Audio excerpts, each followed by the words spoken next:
क्या होगा अगर पृथ्वी पूरी तरीके से बर्बाद हो जाएगी और इंसान फिर से एक छोटी सी टॉम सिटी में फंसे रह जाएंगे, जहाँ पर बाहर का वातावरण इंसानों के रहने के लायक नहीं बचा था। मगर तभी वैज्ञानिक एक ऐसे ग्रह को खोज निकालते हैं जिस पर कि एक खास एलिमेंट पाया जाता था, जो कि एक ऐसा एलिमेंट होता है जो पृथ्वी के वातावरण को फिर से ठीक कर सकेगा। मगर उस ग्रह पर ऑलरेडी एक लेडी मौजूद है जो कि इंसानों को उन्हें अपने रिसोर्सेज नहीं लेने देगी। तो अब क्या इंसान अपने प्रजातियों को बचा भी पाएंगे? चलिए शुरू से जानते हैं आज की इस जबरदस्त कहानी में। तो इस कहानी की शुरुआत साल 2005 के पृथ्वी से होती है, जहाँ पर बाहर का वातावरण इंसानों के रहने के काबिल नहीं बचा था। सैकड़ों सालों से हो रहे एनवायरमेंट चेंजेस का आखिर वो समय आ ही गया जब इंसान खुले रूप से पृथ्वी पर सांस नहीं ले सकते और करोड़ लोग मारे जाने के बाद कुछ लोगों ने अपने बचाव के लिए एक आखिरी कॉलोनी बनाई होती है, जो कि एक डोम के अंदर बंद होती है। और इस डोम के अंदर वैज्ञानिक लगातार वातावरण के कारण इंसानों के रूप में अनुकूल बनाए रखते हैं, जबकि बाहर इंसान कोई भी सांस नहीं ले सकता था। अब समय के साथ डोम के अंदर भी ऑक्सीजन कम पड़ने लग जाती है और अब यहाँ से हमें एक मिलिट्री कमांडर साइलस दिखाया जाता है, जिसके की एक सम्मान में फंक्शन था। दरअसल साइलस ने अपनी टीम के साथ मिलकर एक ऐसा ग्रह ढूंढ निकाला है जिसमें कि हाइड्रो नामक एक एलिमेंट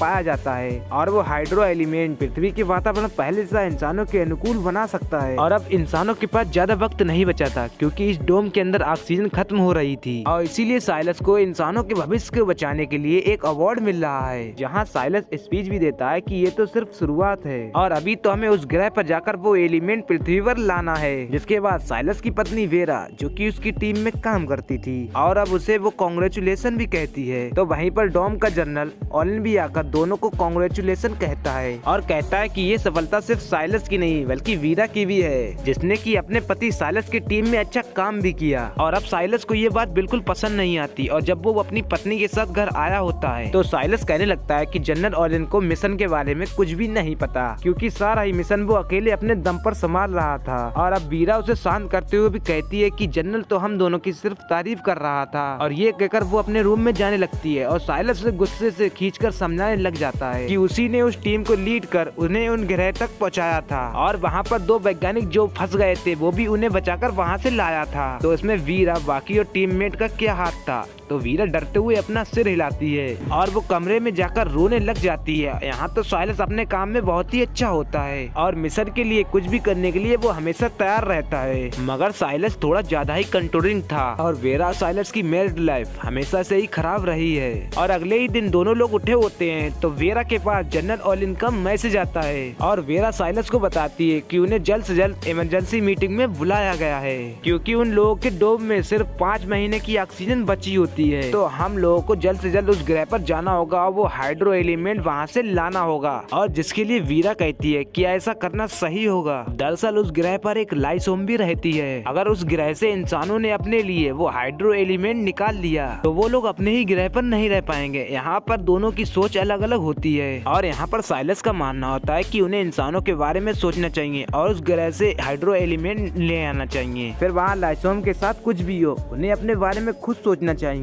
मगर वीरा इस पर कहती है कि हम लोगों को किसी और ग्रह पर उनका ही रिसोर्सेज कैसे छीन सकते हैं, और वो भी तब जब इंसानों ने खुद ही अपने हाथों से ग्रह पृथ्वी का विनाश किया हो। और यहाँ पर सिलास वीरा को एक सोल्यूशन देता है और उसे बताता है कि ये प्राकृतिक का सिद्धांत ही तो है कि हमेशा से कोई भी लाइसोम्स पहले खुद के बारे में ही सोचती है और वो फिर खुद को ही बचाती है, फिर चाहे उन्हें इसके लिए कुछ भी करना पड़े। और अगर जंगल में शेर बाकी जानवरों को नहीं खाएगा तो जिंदा कैसे रहेगा। और पृथ्वी खुद ही नेचुरल सिलेक्शन को मान्यता देती है, यानी कि सर्वाइवल ऑफ द फिटेस्ट। तो अगर इंसानों को जिंदा रहना है तो उन्हें उस ग्रह पर जाकर उन लोगों से उनका सबसे मेन रिसोर्स हाइड्रो एलिमेंट छीनना ही होगा। और अगर उस ग्रह पर रहने वाली लाइसोम उस ग्रह के बिना मर जाएगी तो उन्हें खुद ही इसके बारे में सोचना चाहिए, ना कि हम इंसानों को। लेकिन वेरा को ये अभी भी गलत लग रहा था। जहाँ से वो मीटिंग में जाते हैं, जहाँ जनरल ने बताता है कि उनकी पिछली टीम जो कि हाइड्रोजन लेने गई थी, उन लोगों पर एलियन लाइसोम ने अटैक कर दिया और सभी लोग मारे गए, जहाँ वो अपने ग्रह से हाइड्रोन को नहीं निकालने देंगे। इस पर वीरा कहती है कि वो भी अपने ग्रह को बचा रहे हैं, तो सबसे पहले हमें उनसे कम्युनिकेट करने का तरीका ढूंढना होगा ताकि वो उससे बात करके मदद मांग सके। यहाँ वेरा उससे रिक्वेस्ट करने के लिए कह रही थी, मगर साइलस यहाँ पर बहुत ही ज्यादा गुस्सा हो जाता है और वो कहता है कि इंसानों को मदद मांगने के लिए बिल्कुल वक्त नहीं बचा है और वो एक टीम लेकर रैक्सन ग्रह पर जा रहा है, जहाँ उन्हें अपनी पावर का यूज करके उनके ही ग्रह पर इन्विजन करनी होगी, क्योंकि वो एलिमेंट अभी अभी भी पृथ्वी पर होता है, जो कि हमारे वातावरण को बदल सकता है और इसके लिए अब जनरल ऑलिन मान भी जाता है। और अगले ही दिन साइलस के लीडरशिप में उस ट्रेन शिप में उस ग्रह पर भेजा जा सकता है। तो सभी जल्दी से कल के मिशन करने की तैयारी में लग जाते हैं। वही वेरा शाम को जाने से पहले साइलस से एक बार मिलने भी आती है, मगर साइलस अपने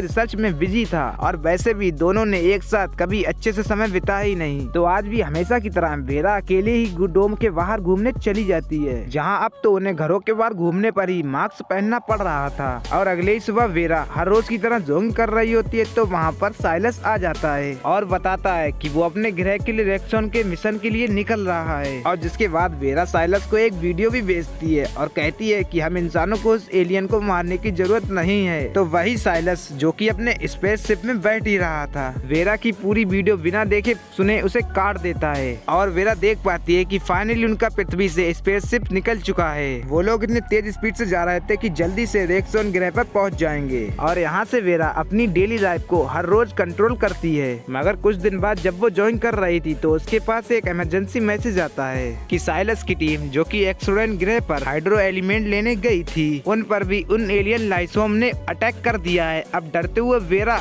अपने कंट्रोल रूम में जाती है, जहाँ पर वो फोटोज में देख पा रही थी कि वो लाइसोम इंसानों की दुनिया से बहुत ही अलग हैं और वो अपनी पावर का इस्तेमाल अलग तरीके से करते हैं। वहाँ साइलस की टीम बिना उन पर रिसर्च किए वहाँ चली गई और अब यहाँ पर सब लोग एक करके मारे जा रहे हैं। और यहाँ पर अब साइलस कहता है कि वो पीछे नहीं हटेगा और वो हाइड्रो एलिमेंट को शिप में इकट्ठा करके पायलट मोड को पृथ्वी पर वापस भेज रहा है। और इसके बाद वो इस ग्रह पर न्यूक्लियर विस्फोट कर देगा, जिसमें कि एलियन सब मारे जाएं। अब कंट्रोल में सब लोग ये देखते हैं कि एलियन से लड़ते हुए बस 2 ही क्रू मेंबर शिप से वापस आए हैं और अब वो बॉम्ब का बटन भी दबा रहे हैं, जिसमें कि शायद वो लोग भी मारे जाएंगे। हालांकि उन लोगों ने हाइड्रो एलिमेंट को शिप में भर दिया है, जो कि पृथ्वी से पायलट से आ जाएगा और इन लोगों को कुछ और सालों का वक्त मिल जाएगा। और जिसके बाद अब शिप से कांटेक्ट भी टूट जाता है, यानी कि सारे क्रू मेंबर वहाँ पर मारे गए। वहीं पर वेरा भी परेशान थी कि सिलेस ये मिशन करते हुए मारा गया, इसलिए वेरा को बहुत ही बुरा लग रहा था। तो वो अगले ही दिन जब वो काम पर वापस आती है तो बाकी के मेंबर कहते हैं कि अब तुम्हें काम पर आने की जरूरत नहीं है। मगर वेरा बहुत ही ज्यादा परेशान होती है, उसे बहुत ही अजीब लग रहा होता है, उसे ध्यान नहीं रहता है कि मुझे आज काम पर आना है या नहीं। उसकी लाइफ का बहुत ही बड़ा समय उसके साथ गुजरा है और अब वो जब नहीं है तो उसे बहुत ही खालीपन महसूस हो रहा है। वहीं उसकी दोस्त कहती है कि वीरा तो इस मिशन के लिए शुरुआत से थी, इसलिए तुम्हें अपने आप को गिल्टी फील नहीं होना चाहिए। और यहाँ से अब कुछ दिन बीत जाते हैं, जहाँ वीरा अपने घर पर सोच ही रही थी कि उसकी लाइफ कुछ ही दिनों में कैसे बदल गई। तभी वीरा के पास एक मैसेज आता है कि वो लोग रेक्सू ग्रह से हाइड्रो एलिमेंट भी पृथ्वी पर लेकर आ रहे हैं। और सबसे अजीब बात, उन लोगों को शिप में 2 मेंबर्स के जिंदा होने के केसेस भी मिले हैं और उसका पति साइलस भी उसमें होता है। हालांकि उनका सिर्फ अभी भी ऑटो पायलट मोड पर होता है, तो उन्हें नहीं पता होता है कि आखिर उनकी हालत कैसी होगी।